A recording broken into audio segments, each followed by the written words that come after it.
fl-isem tal-Missier u tal-Iben u tal-Ispirtu Santu, il-grazzja ta' Sidna Ġesu Kristu, l-imħabba ta' Alla u l-għaqda u l-Ispirtu Santu kun ma'kom.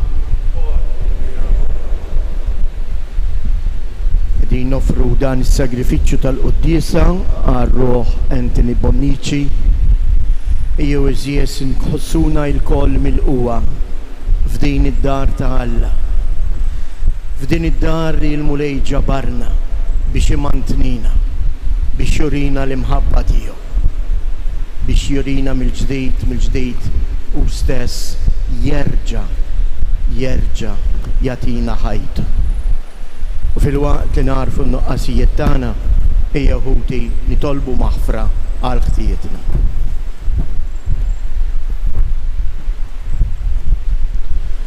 Mulej ħniena, Kristu ħniena,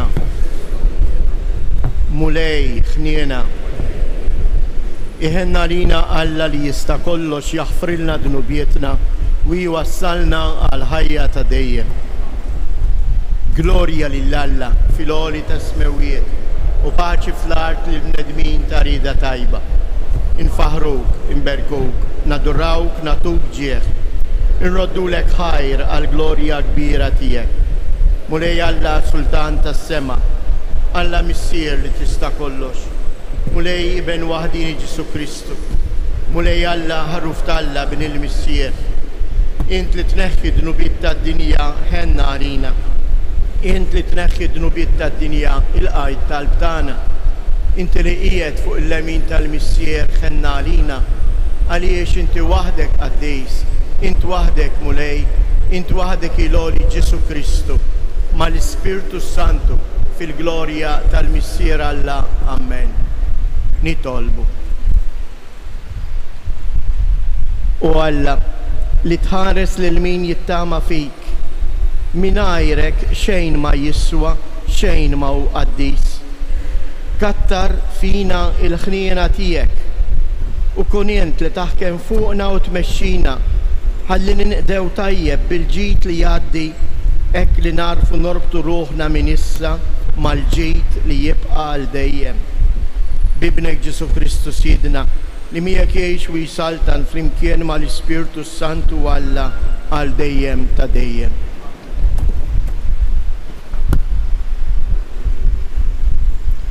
Qari mit-tieni ktieb ta' Slatin. F'dak iż-żmien ġie għand Eliżew raġel minn Bal Salisa u ġib lir-raġel ta' Alla ħobż tal-bikri, 20 ħobża tax-xgħir u żbul mimli qamħ ġdid. Eliżew qallu: għatihom lin-nies ħajjieklu. Imma l-qaddej tiegħu wieġeb: kif nista' nqassam dawn lil 100 ruħ? Reġa' qallu Eliżew: għati lin-nies ħajjieklu, għax dan jgħid il-mulej. Mhux biss jieklu imma jifdal ukoll. Dak qasmilhom u huma kielu u kienet fadal minnhom bħalma qal il-mulej. Il-kelma tal-mulej roddu ħaj lill-Alla. Salmi sponsorjali ngħidu flimkien: iftaħ idejk mulej, ferraħna bil-ġid li tagħtina. Ngħidu flimkien: iftaħ idejk mulej, ferraħna bil-ġid li tagħtina. Kull ma għamilt inrodlok ħajr mulej, ibirkuk il-ħbib tiegħek kollha. Is-seb tas-saltna tiegħek ixandru, fuq is-seta tiegħek jitkellmu. Ngħidu flimkien: iftaħ idejk mulej, ferraħna bil-ġid li tagħtina. Għajnejn kulħadd iħarsu lejk mulej, u int tagħtihom l-ikel f'waqtu. Int iftaħ idek u xebba lil kulħadd bil-ġid. Ngħidu flimkien: iftaħ idejk mulej, ferraħna bil-ġid li tagħtina. Ġust il-mulej fl-inġiba tiegħu kollha, twajjef dak kollu li għamel. Rib il-mulej lej kull min isejjaħlu fis-sewwa. Ngħidu flimkien: iftaħ idek mulej, ferraħna bil-ġid li tagħtina.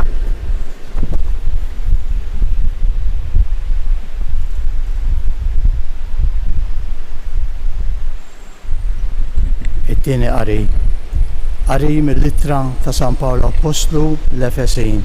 Ħuti: inħeġġiġkom jien, il-priġunier tal-mulej, biex timxu sewwa skont is-sejħa li bija kontum sejħin, billi bl-umiltà kollha, bil-ħlewwa u bis-sabar taħmlu u tħobbu lil xulxin.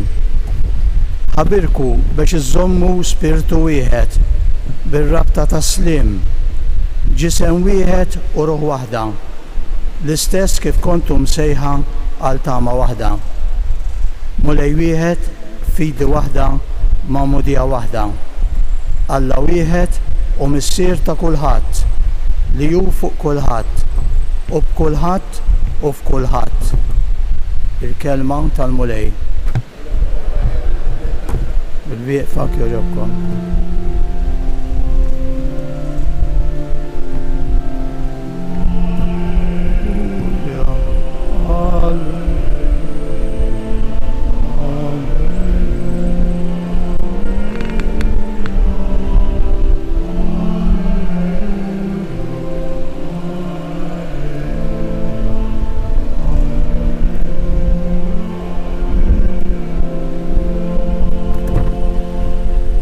Profeta kbir għan fostna u Alla żar il-poplu tiegħu.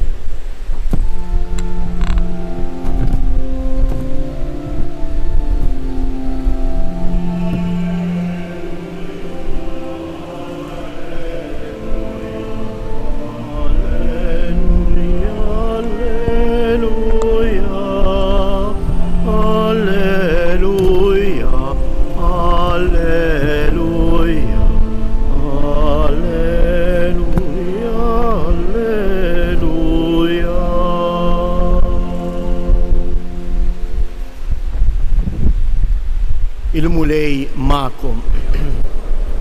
Qari mill-Evanġelju skont San Ġwan. F'dak iż-żmien Ġesu tela lejn in-naħa l-oħra tal-baħar tal-Galilea jew ta' Tiberija. Ħafna nies marru warajh għax raw is-sinjali li kien qed jagħmel bil-fejqan tal-morda. Ġesu tela lejn l-għoljiet u għatem bil-qeda mad-dixxiepli tiegħu. Kien qrib il-għid, il-festa tal-Lud.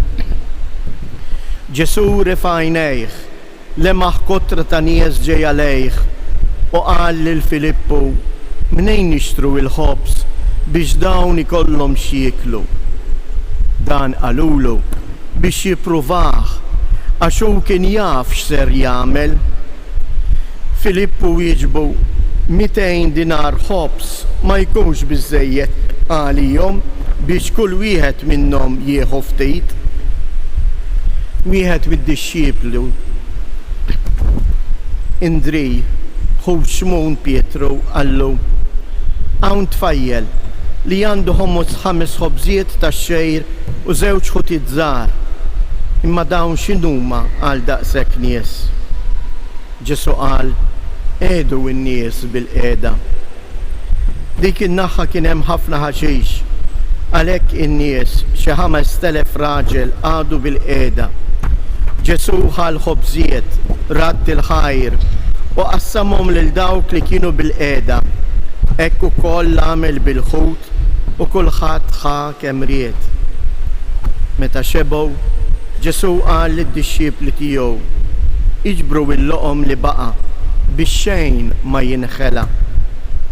Marru jiġbruhom u imlew 12 qoffa bil-loqom li kien fadlilhom in-nies mill-5 ħobżiet tax-xejr wara li kienu kielu.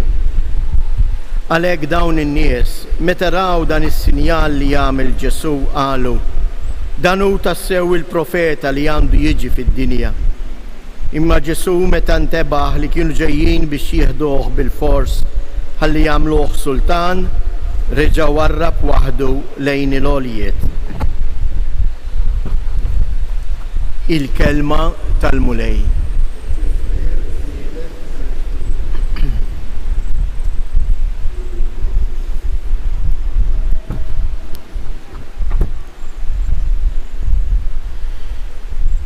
Fis-salm responsorjali li hija it-tweġiba tagħna lill-Alla Aħna dalodu wedna din it-talba sabiħa lil-mulej. Iftaħ idejk mulej u ferraħna bil-ġid li tatina. Il-Vanġilu tal-lum jurina x'inhu il-ġid li l-mulej jatina huwa il-ħobs. Imma mhux il-ħobs sempliċement il-ħobs tax-xejr, il-ħobs tal-ikel ta' kuljum, imma hija l-Ewkaristija. Għaliex infatti b'dan il-Vanġilu tal-lum għal-4 teħdut li ġejjin sejrin nimmeditaw dejjem fuq id-diskors ta' Ġesu li jagħmel dwar l-Ewkaristija. Li jitlaq mill-ħobża ta' kuljum għal ħobża tal-eternità, għal ħobs li jagħti l-ħajja. Jitlaq mill-ħobs li jtaffi ftit il-ġuħ għal ftit jiem għal ħobs veru li jagħti sens lill-ħajja tal-bniedem. Dan huwa li dak li qegħdin niċċelebraw. Hekk f'dawn l-jumejn forsi ħafna minnkom ukoll tkażajtu kif ħafna tkażaw b'dak li ġara fil-ftuħ tal-Olimpijadi ġewwa Franza. Għamlu replika tal-aħħar ċena ta' Leonardo da Vinci biex iwaqqu għaċċajt l-aħħar ċena l-ikla tan-nisrani. U ħafna tkellmu u ħafna bagħtu il-messaġġ tagħhom ta' mistħija dejn Franza li tgħajjat f'isem il-fraternità u l-libertà. U xi fisser fraternità u libertà? Li għandi dritt inkasbar il-fidi ta' ħaddieħor, li ma nirrispettawx il-xulxin, li ngħaddu biżmien dak li nemmnu. Verament hawnhekk urew kemm niżlu fil-baxx. Imma jien nixtieq li anke minn dan il-fatt negattiv noħorġu tagħlima għalina għax mhuwiex biżżejjed li aħna nilmentaw u nikdbu fuq Facebook u ngħidu waru każa tajjeb. Imma x'inhi l-aktar ħaġa importanti? L-aktar ħaġa importanti dik li ħaddieħor żeblaħ imma jien qed nagħmel bħalu. Jien kif qed nersaq għall-Ewkaristija? Ejjew nagħmlu eżami tal-kuxjenza tagħna eżies u nistqarru u ngħidu imma jien għalija il-quddiesa tal-ħadd għandha sens jew le? Jien hemm fija dik il-ħeġġa li waraw in-nies illum fil-Vanġilu ta' San Ġwan jgħidilna ċaru tont ħafna nies marru warajh. Imma jien qed niġi hawnhekk għax jiena wieħed minn dawk li nimxi wara l-mulej, jew wieħed minn dawk li jimmur wara l-mulej għax inħossni rrid immut ta' bil-fors. Il-mulej eżjies ma jġiel lil ħadd jimxi warajh. Il-mulej verament jirrispetta l-libertà tal-bniedem u ma jkasbarx il-libertà tal-bniedem anke meta l-bniedem stess jasal biex jiżbalja u jeħodha kontrih. Il-mulej jħallih għax il-mulej jibqa' jwieġeb għal dawn l-abbużi billi joffri dejjem il-ħniena u l-maħfra tiegħu. Interessanti. Aħna l-mulej tlabnieh dal-għodu u għednilu xebbana bil-ġid tiegħek. Ħafna drabi aħna veru, kif jgħid il-Malti, aħna għandna rasna ġo xejr għax bħala ġid materjali naħseb jien ma jonqosna xejn, għandna kollox. Jew biex ngħidlek għandna żejjed. Araw pajjiżi oħra, araw il-pajjiżi tal-missjoni. Imma aħna dan il-ġid qegħdin jieħdu ħsiebu jew qegħdin naħluh, narmuh. Wara li jagħmel dan il-miraklu Eżies, Ġesu jordna lid-dixxiepli tiegħu u jgħidilhom iġbru dak li baqa' biex xejn ma jinħela. Jiena nibża wkoll Eżies li aħna wkoll l-Ewkaristija qegħdin naħluha.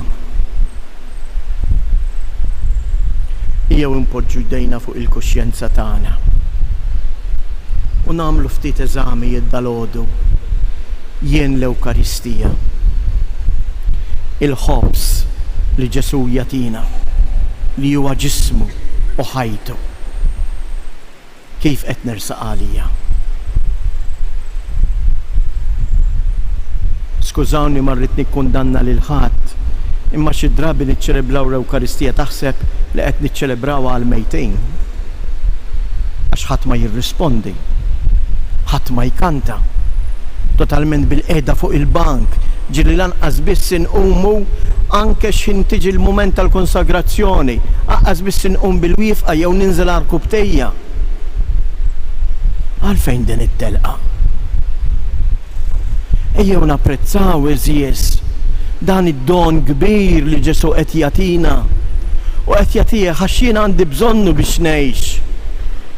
Għax Ġesu jrid li jiena nkun ngħix fil-paċi vera tiegħu u din tiġi biss minn kemm jien nifhem kemm hija kbira imħabbtu, minn kemm jien nintebaħ kemm huwa qrib tiegħi u mhux il-bogħod tiegħi, minn kemm jien inħalli nilqa' f'ħajti il-kelma tiegħu u inħallija tmexxini.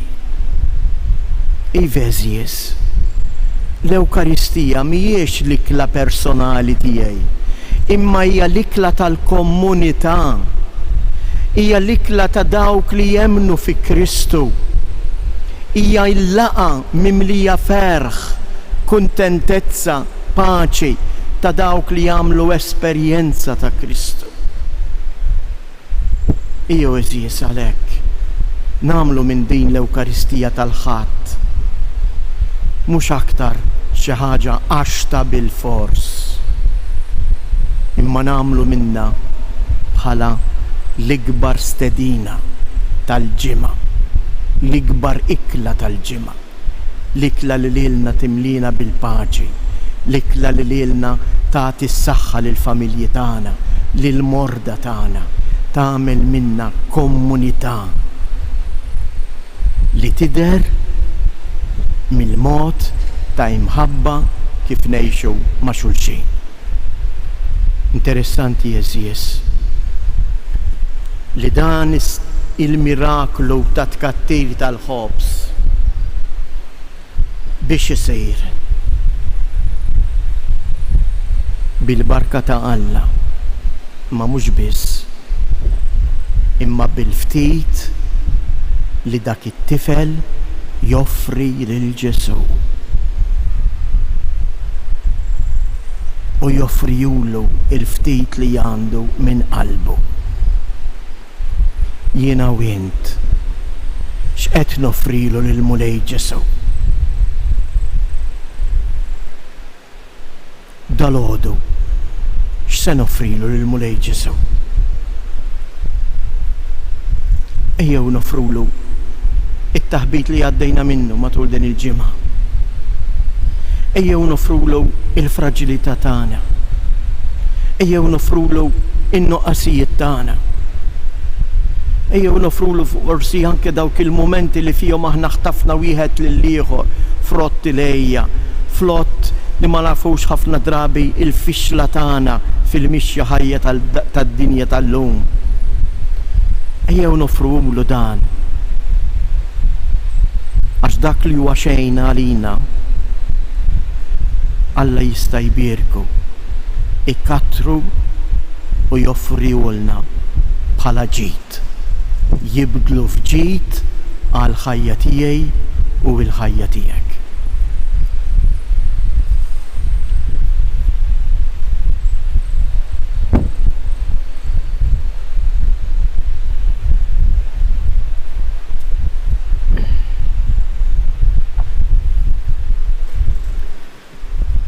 nixtieq nagħmlilkom avviż qabel nistqarru l-fidi tagħna.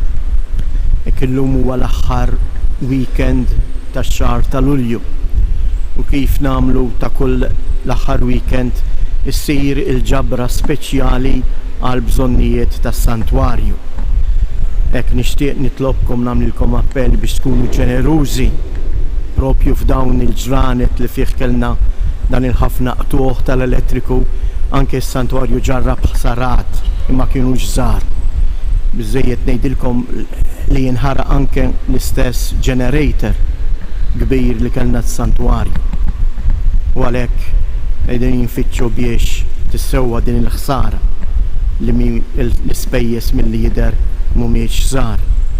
Anke bħalissa f'każ li jinqata' id-dawl qegħdin nikru generator ta' kuljum. U għalhekk inħeġġiġkom biex tkunu ġenerużi bħal dejjem. Hekk għall-inqas min jista' joffri 1 euro. Sintendi dan maħna nobbligaw lil ħadd. Inħallu fil-ġenerożità tagħkom. Jew tijes quddiem din l-imħabba kbira ta' Alla lejna li jimlina b'kull ġid li huwa qrib tagħna inġeddu il-fidi tagħna fih. Jiena nemmen f'Alla wieħed il-Missier li jista' kollox, li ħalaq is-sema u l-art, dak kollu li jidher u dak li ma jidirx, u f'Mulej wieħed Ġesu Kristu iben waħdini ta' Alla, imnisser mill-Missier qabel kull żmien, Alla minn Alla, dawl minn dawl, Alla veru minn Alla veru, imnisser mhux magħmul, natura waħda mal-Missier u bih sar kollox. Niżel ismewwiet għalina l-bnedmin u għal-fidwa tagħna u ħal ġisem bis-seta tal-Ispirtu Santu minn Marija Verġni u sar bniedem. Salbu ħalina bata taħt Ponzu Pilatu mietu difnuh. Fit-tielet jum qam minn bejn umiet skont il-kotba mqazza u tela s-sema qiegħed fuq il-lemin tal-Missier u għandu jirġiġi bil-glorja biex jagħmel ħaq mill-ħajjin u mill-mejtin. U s-saltna tiegħu ma jkollix tmiem u fl-Ispirtu Santu Mulej li jagħti l-ħajja li ġej mill-Missier u mill-Liben li hu meqjum mweġġaħ flimkien mal-Missier u mal-Liben u li tkellem fihom il-profeti fi knisja waħda qaddisa kattolika apostolika nisqar mamudija waħda għal mafra ta' dnubiet nistenna l-qawma mill-imwiet u l-ħajja ta' żmien li ġej. Amen. Ħuti eżies nirringrazzjaw lill-Missier tas-sema għas-sejħa li għamlilna għal-ħajja nisranija. Ejjew nitolbuh u ngħidulu tiġi saltnatek Mulej, tiġi saltnatek Mulej għall-Knisja biex tkun dejjem il-qaddejja tas-saltna tiegħek billi twassal fil-qalb ta' kull bniedem l-Evanġelju, il-kelma tal-ħajja. Nitolbu għal kull min huwa msejjaħ fil-qadi tiegħu għall-komunità, partikolarment tas-setanin tal-art, il-politiċi, biex huma jaħdmu tassew ħalli kull bniedem jgħix fi sliem u tieqaf kull gwerra. Nitolbu għas-soċjetà li fija qegħdin ngħixu biex taraf li l-ġid materjali ma jimliex il-qalb tal-bniedem, iżda hija il-preżenza ta' Alla f'qalbu li jiġġib il-paċi. Nitolbu għalina l-koll il-mistednin ta' din l-Ewkaristija biex l-Ewkaristija tkun għalina tassew l-ikla tal-ħajja. Nitolbu fiskiet nresqu it-talbiet tagħna.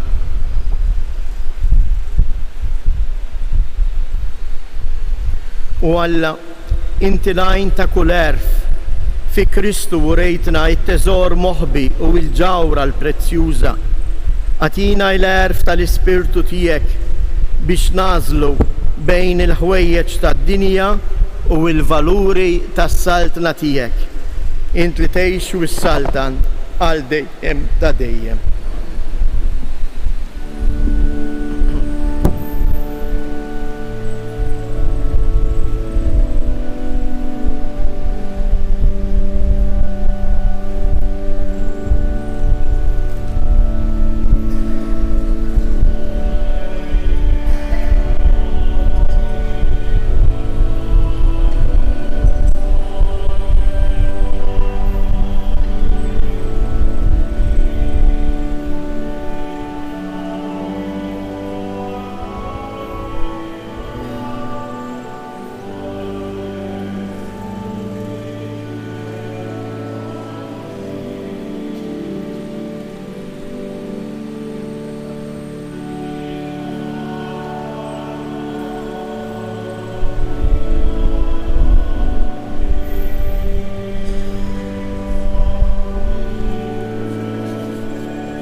nitolbu biex dan is-sagrifiċċju tiegħi u tagħkom ikun joġob lill-Alla l-Missier li jista' kollox.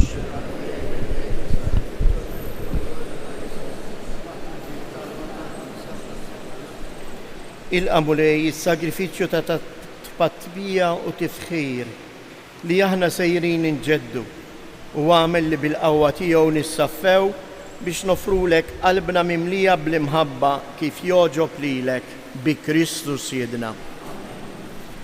Il-mulej ma'kom. Nerfgħu qlubna il fuq. Niżżoħħajr lill-mulej Alla tagħna. Sewwa u xieraq mulej missier Qaddis. Alla ta' dejjem li tista' kollox, tajjeb u taġi tas-salvazzjoni tagħna li dejjem u kullimkien inroddulek ħajr. Għax inti fil-ħnina tiegħek hekk ħabbejt id-dinja li battilna lil-libnek il-waħdini biex jifdina. Rittu jsir bniedem bħalna f'kollox minn barra idnub biex hekk tħobb fina dak li ħabbejt fih. Bl-ubbidjenza tiegħu ksibna mill-ġdid id-doni li konna tlifna bid-diżubbidjenza tagħna. Għalhekk mulej aħna wkoll mal-anġli u l-qaddisin kollha infaħruk u intennulek. Qaddis, Qaddis, Qaddis, mulej Alla tal-eżerċiti, ismewwiet u l-art mimlija bil-glorja tiegħek, osanna fl-ogħla tas-smewwiet, imbierek minn ġej f'isem il-mulej, osanna fil-għoli tas-smewwiet.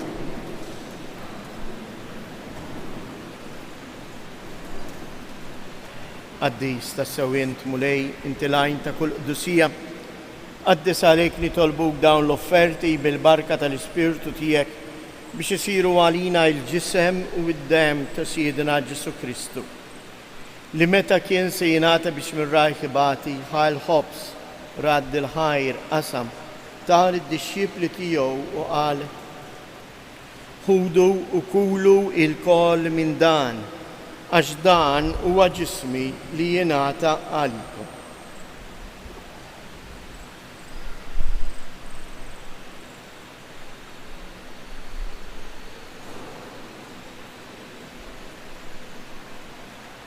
Ekku koll wara l-ikla ħal-kalċi reġa' radd il-ħajr tal id-dixxipli tiegħu u qal: ħudu u jxorbu minnu il-koll, għax dan huwa il-kalċ ta' demmi tal-patt il-ġdid li jibqa' l dejjem. Id-demm li jxirret għalikom u għall-bnedmin kollha għal maħfra ta' dnubiet. Għamlu dan b'tifkira tiegħi.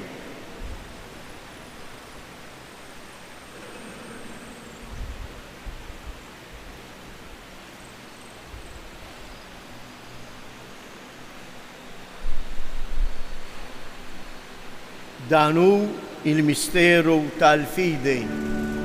Nkantaw fl-imkien. Arbali niklu dal-ħobs, nixorbu dal-kalċi, amru mewtijek mulej,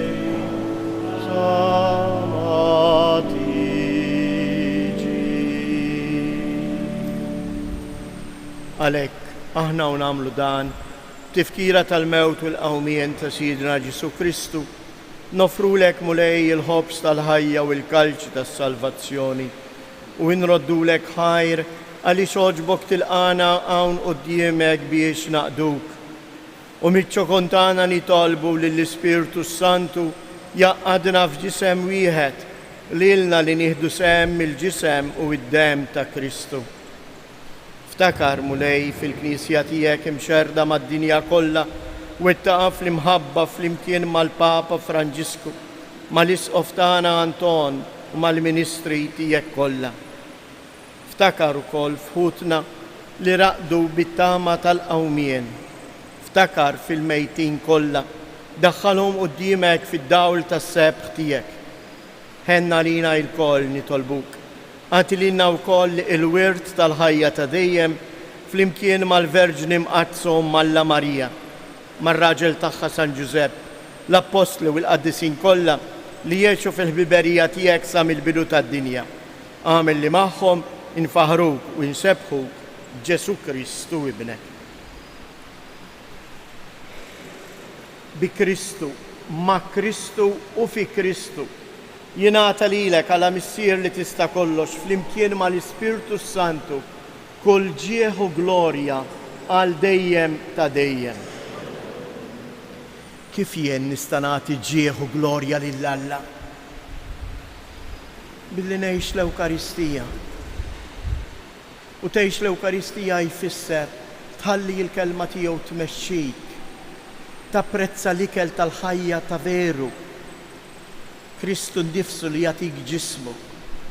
Din hija l-ħobżna ta' kuljum tan-nisrani. In-nisrani mingħajr Ewkaristija imut, jinxef. Ejjew għalhekk nitolbuh il-mulej biex saltnatu tiġi fostna, il-preżenza tiegħu tibqa' magħna permezz tal-Ewkaristija billi aħna nieħdu sehem b'mod dinjetus fidi sħiħa fl-Ewkaristija għax hi l-Ewkaristija li twassalna biex ngħixu bejnietna bħala familja waħda. Hija l-Ewkaristija li tetina l-qawwa li naħfru lil xulxin u għalhekk ingħidu. Missierna li inti fis-smawijiet jitqaddes ismek, tiġi saltnatek, ikun li tritjent kif is-sema hekk fl-art. Ħobżna ta' kuljum matina llum, aħfrilna dnubietna bħalma naħfru li minnu ħati għalina, la ddaħħalniex fit-tiġrid, iżda ħlisna mid-deni. Eħlisna nitolbuk mulej minn kull deni, għatina fit-tieba u l-ħnina tiegħek il-paċi fi żmienna biex inkunu ħielsa dejjem mid-dnub u mħarsa minn kull inkwiet. Aħna u nistennew nittamaw ilina u l-miġja tas-Salvatur tagħna Ġesu Kristu.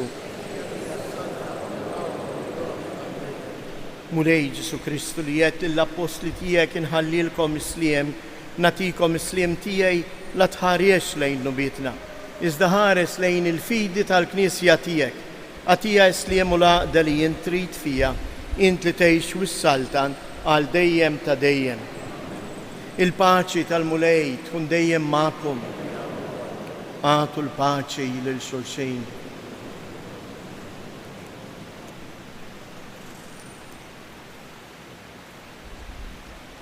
Ħaruf ta' Alla li tneħħi d-nubiet tad-dinja ħennali. Ħaruf ta' Alla li tneħħi d-nubiet tad-dinja ħennali. Ħaruf ta' Alla li tneħħi għatina l-paċi. Mulej Ġesu Kristu.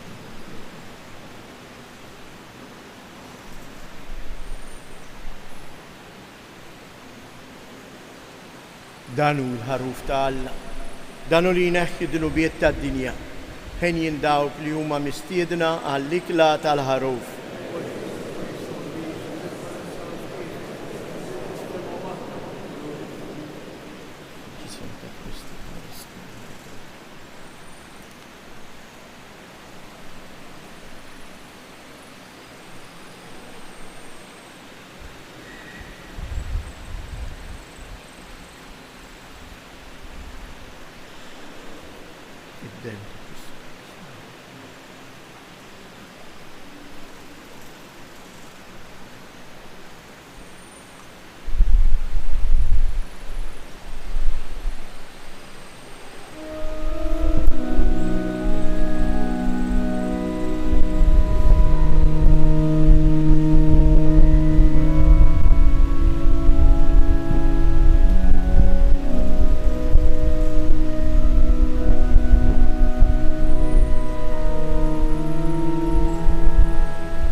nitolbu.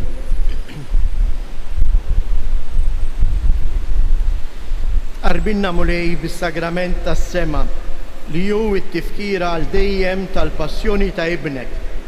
Għamel li dan id-don li hu tawulna bimħabba bla qies ikun jiswa għas-salvazzjoni tagħna bi Kristus Siedna.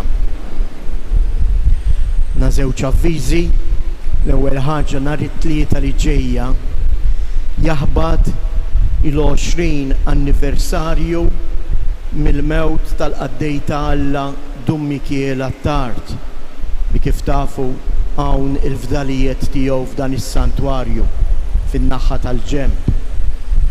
U għalhekk nhar it-tlieta l-isqof Tawdex se jirrimexxi konċelebrazzjoni fġieħ il-qaddejta Alla Dum Mikiela Tard fis-6:30 ta' filgħaxija. Inħeġġiġkom biex ninaqdu l-koll flimkien ħanitolbu l-interċessjoni u l-barka ta' Alla fuqna, fuq il-familji tagħna, fuq il-morda tagħna bl-interċessjoni ta' Dum Mikiel Tard.